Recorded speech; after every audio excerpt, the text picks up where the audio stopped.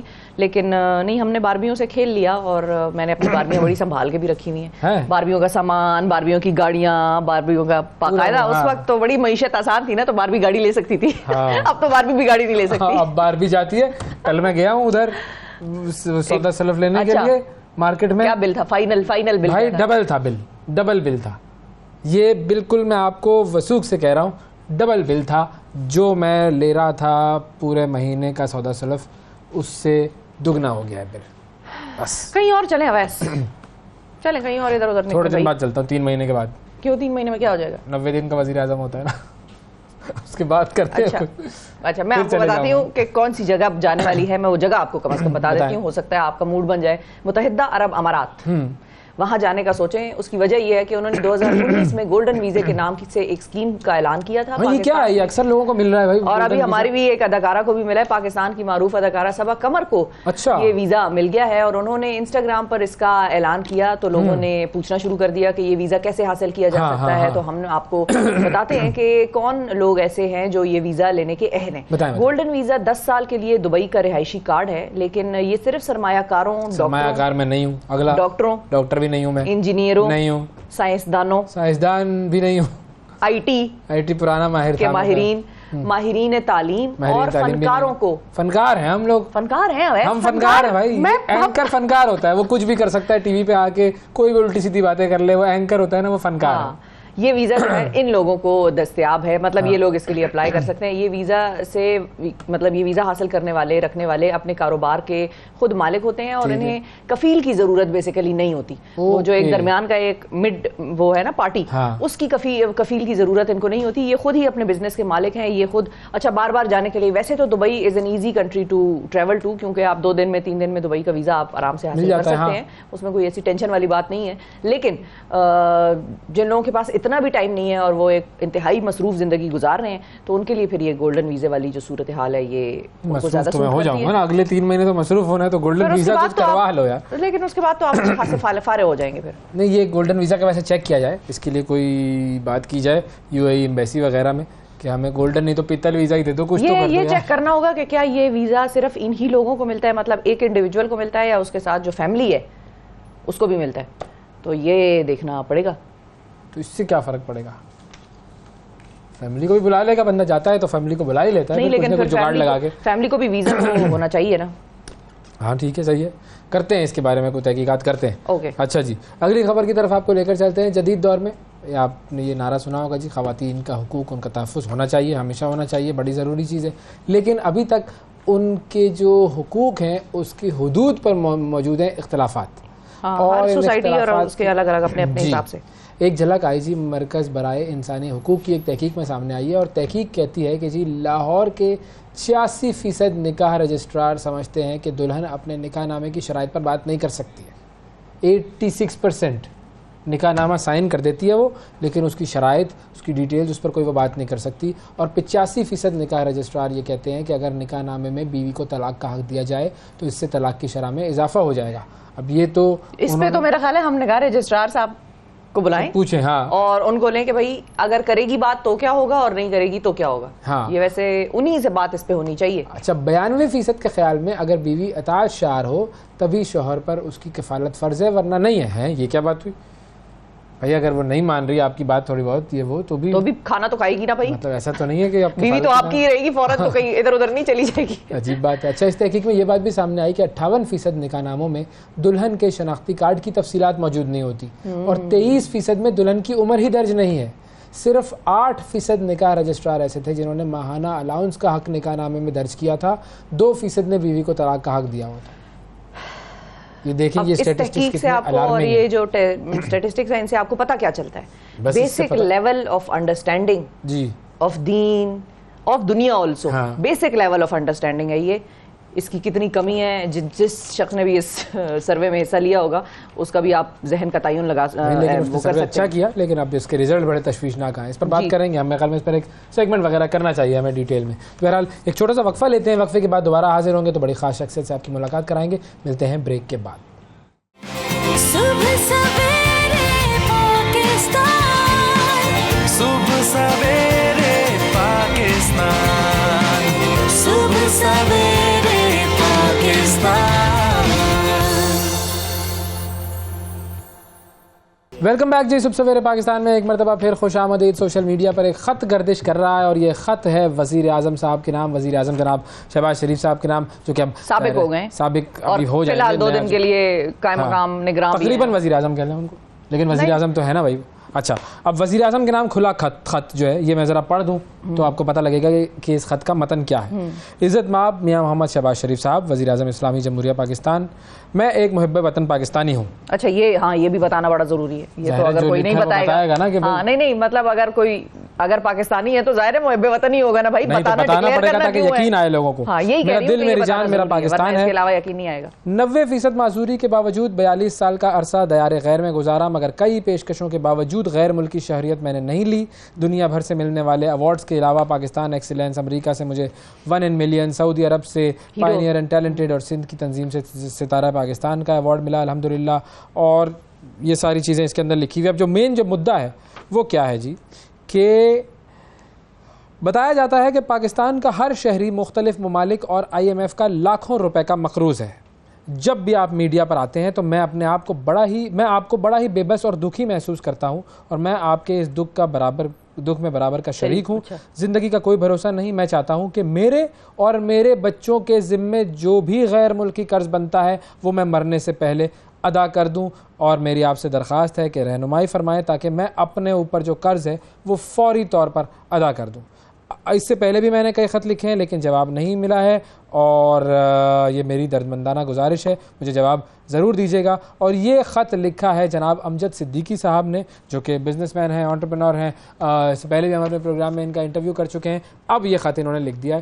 اور پاکستان کی اسٹیٹسٹکس اگر دیکھی جائیں تو پاکستان کا ہر شخص 2.5 لاکھ روپے کا مقروض ہے. یعنی میں بھی 2.5 لاکھ روپے کا مقروض ہوں, صفا بھی 2.5 لاکھ روپے کی, اور امجد صدیقی صاحب آپ بھی 2.5 لاکھ روپے کے مقروض ہیں. السلام علیکم. جی بالکل, وعلیکم. کیسے ہیں سر یہ کیا ضرورت پیش آئی ہے خط لکھنے کی؟ سر میں ایکچولی تقریباً 42 ایئر سے, جیسے آپ نے فرمایا ہے, معذور ہوں. 90% میری معذوری ہے. تو میں نے اپنے آپ کو ڈونیٹ کیا ہوا ہے پوری ورلڈ کے اندر, کہ میں جب بھی اس بیماری کے بارے میں کوئی علاج دریافت کرنا چاہیں یا اس پہ میری لائف پہ کوئی تجربہ کرنا چاہیں تو وہ کر سکتے ہیں. میں نے 52 کنٹریز ٹریول کیا ورلڈ میں, ریسرچ سینٹروں میں, صرف اس کے علاج کے لیے کہ کوئی علاج کسی کے پاس ہو, دریافت ہو.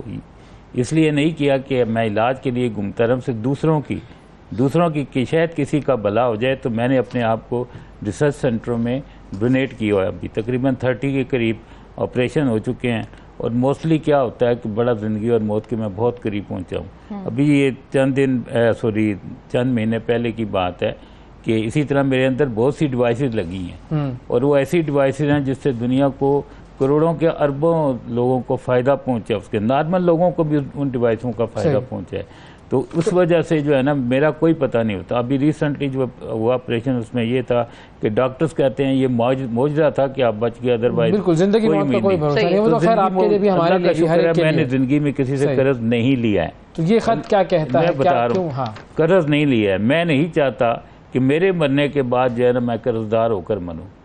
دیکھیں ہم نے ہر ایک قرض ایسی چیز ہے جو ایک دفعہ لت پڑ جاتی ہے نا انسان کو. نہیں تو یہ بھی آپ نے تو نہیں لیا. میں نے نہیں لیا ہے, لیکن انہوں نے دیکھیں شہباز شریف صاحب نے کلیئر کہا ہے کہ پاکستانی قوم کا ایک فرد قرض دار ہے. دیکھیں نا, جب کہہ دیا قرض دار, نہیں تو ان کے کہنے سے کیا نہیں, ان کے کہنے سے بات نہیں ہو. دیکھیں جب آپ کا وہ تو اور بھی بہت کچھ کہتے رہتے ہیں, وہ تو یہ تو قرض بڑھتا رہے گا.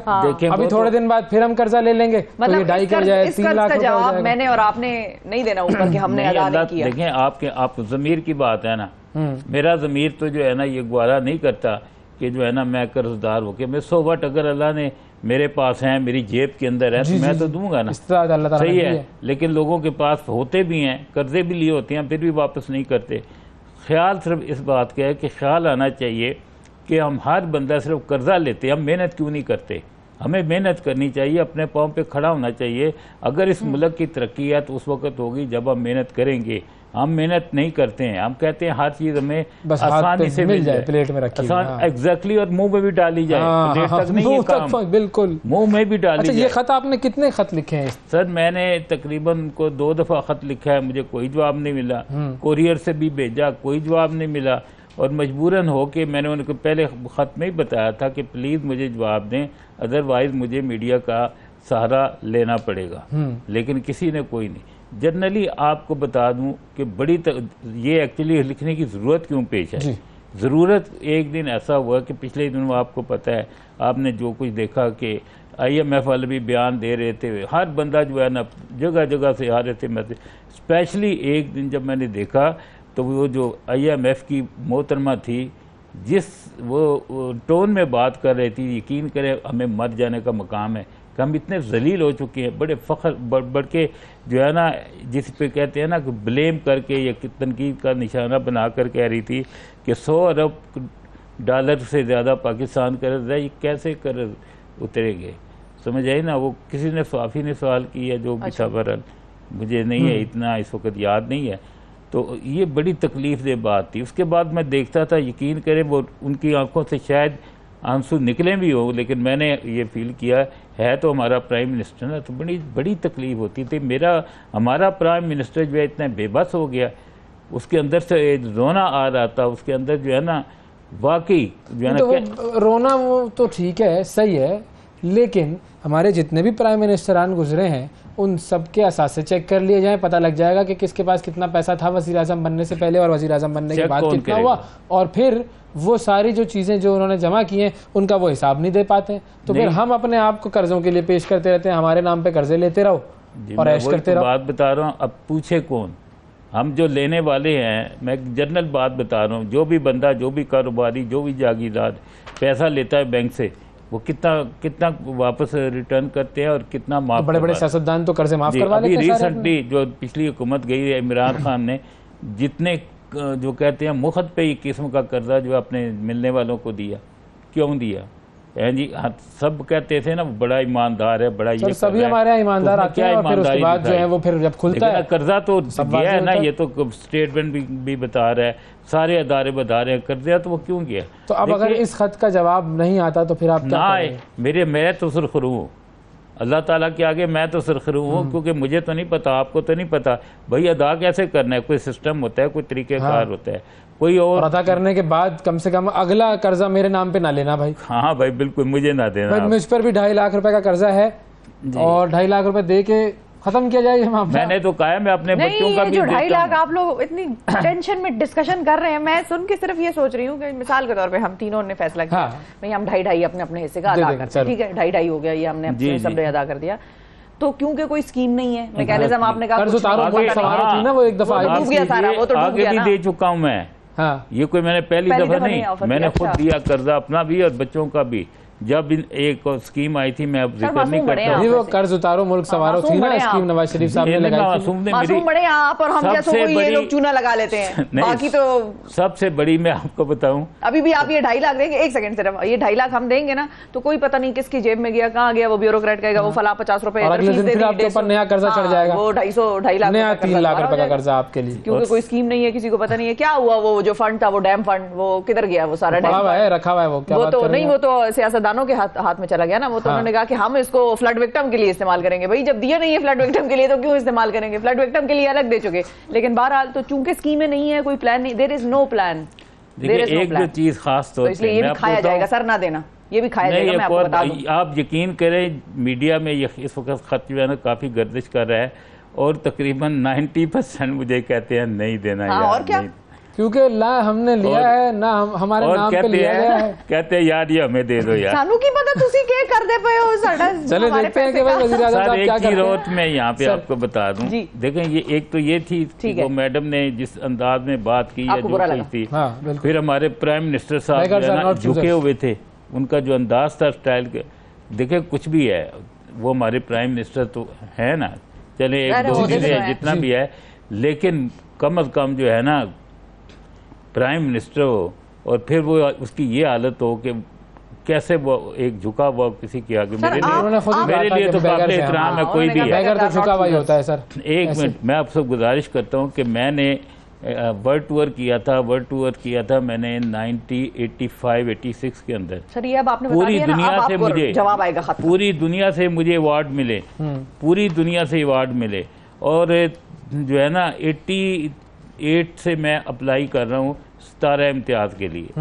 اب یہ نہیں کہ میں یہاں ستارہ میں اس خط کے لیے آیا ہوں کہ میں اللہ تعالیٰ کے آگے سرخرو ہوں کہ میں نے اپنی گورنمنٹ سے کہا، کہتے ہیں نا جو آپ کا ہوتا ہے حاکم ہوتا ہے وہ ایک قسم کا جو کہے گا آپ کو کرنا پڑے گا، مبام ہے نا اس کی. تو بینگ کہ جو ہے نا مجھے آپ یقین کریں کیا کہتے ہیں تم تو معذور ہو. ایک معذور ہے، پاکستان کا اجازت نہیں دیتے کہ بھائی ایک معذور کو ہم کوئی بھی سول ایوارڈ دیں. یہ بھی ایک بہت بڑا مسئلہ ہے. آج تک میرے پاس لیٹر پڑے ہوئے. اب پہلے تو جواب دیتے تھے، اب جواب نہیں دیا جاتا. اب جواب نہیں دیا جاتا. لیٹرز میں لکھا ہوا ہے کہ یہ جو ریزن بتایا ہے وہ لکھا ہوا ہے. میرا آپ دیکھیں میں نے کتاب لکھی ہے درد کا سفر، پوری دنیا سے اس کے لیے اپریسیشن آئی ہے. پاکستان کا ایک ادارہ ہے، میں کلیئر کہتا ہوں آرمی کا ادارہ ہے، ایک واحد ادارہ ہے کہ جس کے بڑے بڑے آفیسر نے میری کتاب کو پڑھا، مجھے اپریشیٹ کیا، کتابیں منگائی، اپنے سٹاف کو اپنی لائبریریوں میں جو ہے نا رکھوائی ہے. انہوں نے ایک ایک لفظ ان کو یاد ہے، میں کسی کا نام نہیں لوں گا، ایک ایک لفظ ان کو یاد ہے. لیکن میں نے پرائم منسٹر صاحب کو کتابیں بھیجی، اب بھی پرائم منسٹر ہاؤس میں کتابیں پڑھی ہے. وہ آتی ہے اٹھا کے پرائم منسٹر ہاؤس میں رکھ دی جاتی ہے. ایک بندے نے بھی کتاب نہیں، فردر تو فردر بندوں کے نام ہے. بس سر یہی تو المیہ ہے، ہمارے المیوں کی ایک لسٹ ہے، وہ بڑھتے چلے جائیں گے. اور اس کے علاوہ میری یہ 10 کتابیں ہیں. درد کا سفر میری کتاب کا نام ہے. وقت ہمارا ذرا کم ہے. بنیادی طور پر جو آپ کا یہ خط تھا یہ مقصد تھا ہمارا. ایک اور فائنل چیز بتاتا ہوں. ریسنٹلی مجھے آفر ہوئی ہے بالی ووڈ سے اس کے لیے کہ ہم اس پہ فلم بننا چاہتے ہیں، آپ ہمارے ساتھ ایگریمنٹ کریں. تو فی الحال تو میں نے ہاں نہیں کی ہے. صحیح. میں نے کہا میں دیکھو اپنے ملک کے ہمارا ایک قسم کا سوری ٹو سے دشمن ہے. صحیح ہے، اگر اس پہ نیگیٹو کچھ اثر ہوگا تو میرے لیے تو وہ شرم. بالکل صحیح، بالکل صحیح. بہت شکریہ ادا کریں گے ہم نے صدیقی صاحب وقت دیا آپ نے. سر ناظرین وقفہ لیتے ہیں، وقفے کے بعد دوبارہ حاضر ہوں گے، ہمارے ساتھ رہیے گا. صبح سویرے پاکستان، صبح سویرے پاکستان، صبح سویرے پاکستان. Welcome back. صبح سویرے پاکستان میں ایک مرتبہ پھر خوش آمدید. کچھ فٹنس کی بات ہو جائے، کچھ ایکسرسائز کی بات ہو جائے. احتشام کریم صاحب ہمارے ساتھ موجود ہیں جو کہ فٹنس ٹرینر ہے. السلام علیکم احتشام صاحب. وعلیکم السلام. کیسے ہیں؟ ٹھیک ٹھاک ہیں آپ؟ اللہ کا شکر. سر یہ مجھے بتائیں کہ ذرا ہم نے آج اپر باڈی کی ایکسرسائزز کچھ ڈسکس کرنی ہے، تو یہ اپر باڈی جو ہے اس کو بنانا کتنا مشکل کام ہوتا ہے؟ ڈفرینس سچ نہیں ہوتا لوور اور اپر باڈی کے بیچ میں. البتہ یہ ضرور ہوتا ہے کہ ٹریننگ اگر آپ کی ہولسٹک ہو تو اتنا بہتر ہوتا ہے. اور جتنا آپ کی بیس پہ زیادہ کام ہوگا سچ ایز آپ کے لیگز، اس کا اتنا ہی فائدہ آپ کے ایبڈومینلز بھی اٹھائیں گے اور آپ کی اپر باڈی بھی اٹھائے گی. اوکے بالکل. سو میرا جو بلیف ہے وہ یہی ہے کہ فٹنس ہولسٹک ہونی چاہیے، اور obviously ایز پر ڈیمانڈ ہم لوگ جو ہے آج اپر باڈی سے مطلب ہم آہستہ آہستہ اس طریقے سے بریک اپ کر کے بات کریں گے. اچھا، اب اپر باڈی میں ہی ہم جم جائیں یا گھر پہ کریں، ان دونوں میں سے کون سی چیز زیادہ افیکٹو ہوتی ہے؟ افیکٹو وہ ٹریننگ ہوتی ہے جہاں پہ آپ پلان طریقے سے چل سکتے ہیں. آپ کے پاس ایک پلان ہونا چاہیے، آپ کے پاس سپرویژن ہونی چاہیے ہے، اور آپ کے پاس پراپر جو ہے نا کام کرنے کی ٹیکنیکل جو ہے نا آپ کے پاس ابیلٹیز ہونی چاہیے. سو اگر آپ کو کسی جم کے اندر اگر آپ کو کوئی اچھا ٹرینر ملتا ہے، آپ کو اچھی ایڈوائس ملتی ہے، تو جم از ریلی گڈ. ادروائز جو کام ہے وہ منیملسٹ طریقے سے بھی ہو سکتا ہے، such as a pair of dumbbells. چلیں بس تو ہمارے پاس 2 ڈمبلز ہوں گھر پہ. نارملی ہوتا یہ ہے کہ 2-4-5 کلو کے ڈمبلز 1-2 گھر پہ ہوتے ہیں، پڑے ہوئے ہوتے ہیں، یا بندہ لے لیتا ہے. جم کی ممبرشپ لینا اور یہ ایک لمبا کام ہے. تو اگر آپ کے پاس 2 ڈمبلز ہیں تو کیسے آپ اپر باڈی پر کام کر سکتے ہیں، اس پر ہم بات کر لیتے ہیں. ایک سوال جی، کیا ڈمبلز ہونا ضروری ہے اپر باڈی بنانے کے لیے، یا اس کے بغیر بھی کام ہو سکتا ہے؟ سو ہر طرح کے ٹولز ہیں، ہر ٹول کا ایک الگ آپ اس کا استعمال ہے. سو جو کچھ، اور ہر ٹول کے جو ہے کوئی نہ کوئی لمیٹیشنز ہوتی ہیں. نا dumbbell is a wonderful tool. ایک ایکسرسائز وہ ہوتی ہے جس میں ڈمبلز اور ٹولز استعمال کرتے ہیں، اکوپمنٹ استعمال کرتے ہیں. ایک ایکسرسائز وہ ہے جس میں آپ کچھ نہیں استعمال کرتے، اس میں آپ کی اپنی باڈی ٹول ہوتی ہے، پلانکس ہوتے ہیں یا اس کے. سو فار ایگزامپل میں آپ کو بتا دوں، سو اگر آپ باڈی ویٹ ٹریننگ کرنا چاہیں، سچ ایز پش اپس ہیں، پلانکس ہیں، چن اپس ہیں، جو بھی دوسری تیسری چیزیں ہیں جس کو ہم کیلیستھینکس کہتے ہیں، آپ اپنی باڈی کو جو ہے نا ایز اے لیور استعمال کرتے ہیں. وہ بھی آپ اپنی باڈی کو ٹول کے طور پہ استعمال کر رہے ہوتے ہیں اور اس کا بھی کچھ یہی کام ہوتا ہے. اس میں صرف ڈفرینس یہ ہے کہ ایک ایکسٹرنل لوڈ ہے, اس سے ریکور کرنے میں آپ کی باڈی کو تھوڑا سا زیادہ ٹائم لگتا ہے, جب کہ اپنی باڈی کو جب آپ اپنی باڈی سیلف جو ہے نا جو اس کا ویٹ ہوتا ہے اس سے باڈی ذرا جلدی ریکور کر جاتی ہے. بٹ ایک اور بڑی انٹرسٹنگ بات ہے ڈمبلز کے بارے میں, آپ کو بتاتا چلوں کہ باربل اور ڈمبل کی جو ٹریننگ اس میں ایک بڑا ڈفرینس ہے. ٹھیک ہے, ہر انسان کی فار ایگزامپل ایک عام بندہ ہے اس کی یہ ہوتی ہے کہ ہم ایک سائڈ زیادہ استعمال کرتے ہیں, رائٹ ہینڈڈ لوگ رائٹ ہاتھ زیادہ استعمال کرتے ہیں, لیفٹ ہینڈڈ لوگ لیفٹ زیادہ استعمال کرتے ہیں. سو اس طرح سے آہستہ چلتے چلتے انسان کا ایک امبیلنس کریٹ ہو جاتا ہے, جہاں پہ آپ کی ایک سائڈ اسٹرانگ ہوتی ہے فزیکل کاموں کے لیے, ایک سائڈ آپ کی ویک ہوتی ہے. اس کا جو اثر آپ کے دماغ پہ بھی پڑتا ہے کہ آپ کا رائٹ سائڈ آف دا جو برین ہوتا ہے وہ زیادہ ایکٹیو ہوتا ہے, وہاں پہ الیکٹریکل پلسز کا جو ہے نا ان کی بھرمار ہوتی ہے, اور دوسری طرف جو ہے نا وہ بازار خالی ہوتا ہے لیفٹ سائڈ پہ. ٹھیک ہے, سو فار ایگزامپل سپوز میں ایک ایسا شخص ہوں, ہاں سب سے پہلے پہلا فوائد ہے, پہلی مرتبہ امیجن آپ کے پاس ایک ڈمبل ہے, دو بھی نہیں ہے, تو دو سے اس ایک سے بھی آپ کام کرتے ہیں. سو اگر میرا ویک سائڈ ہے, دیکھیں باربل جب میں پکڑتا ہوں اور اگر میں اس کے ساتھ کوئی ایسی ایکسرسائز کرتا ہوں, فار ایگزامپل شولڈرز کے لیے میرا شولڈر پریس ہے, رائٹ, یہ میرے شولڈرز کی ایکسرسائز ہے. سو راڈ میرے دونوں ہاتھوں سے جڑا ہوا ہے, میرا جو مضبوط ہاتھ ہے وہ میرے کمزور ہاتھ کے لیے بھی کمپنسیٹ کرے گا. سو ایونچولی جا کے میری باڈی میں امبیلنس ہوگا. سپوز میرا دائیں ہاتھ کا میرا سائز زیادہ ہو سکتا ہے, شولڈر بڑا ہو سکتا ہے, بایاں ہاتھ میرا اتنا ڈیولپ نہیں ہوگا. ڈمبل اس چیز کو ٹیک کیئر کرتا ہے. ٹھیک ہے, سو اس وقت میں آپ کو ایک شولڈر پریس کر کے دکھاتا ہوں. میں اپنے کندھوں کو, سب سے بڑی چیز جو میرے شولڈر بلیڈز ہیں ان کو میں نیوٹرل رکھ کے نیچے کی طرف زمین کی طرف پریس کرتا ہوں, اور ڈمبل کو میں یہاں پہ ریک کرتا ہوں. ریک کرنے کا پراپر طریقہ یہ ہے کہ میں اسٹرکچر, میری کلائی میری ایلبو کے اوپر ہونی چاہیے. اگر میں اپنی ایلبو کو اندر رکھوں گا, کلائی آگے ہوگی, تو یہ ویٹ کانسٹنٹلی مجھے نیچے کھینچے گا.